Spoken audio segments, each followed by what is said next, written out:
कैसा हिकमत? अभी उसकी हालत ठीक नहीं है। डॉक्टर कह रहे हैं कि दुआ करें उसे जल्दी होश आ जाए। उसको गोली क्यों मारी? उसकी तो किसी के साथ कोई दुश्मनी भी नहीं है।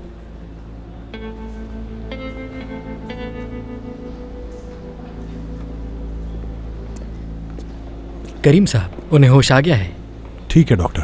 क्या क्या हम अंदर जा सकते हैं? ये उसकी बेटी और मैं बीवी उसकी। देखें, हौसला रखें, उनकी कंडीशन ठीक नहीं है।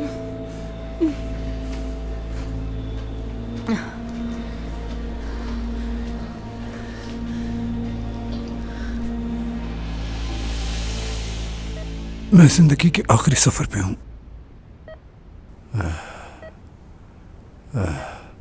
नहीं चाहता कि मेरी बीवी और बेटी नसरीन कभी भी मुश्किल में आए। इन दोनों को आपके हवाले करता हूं।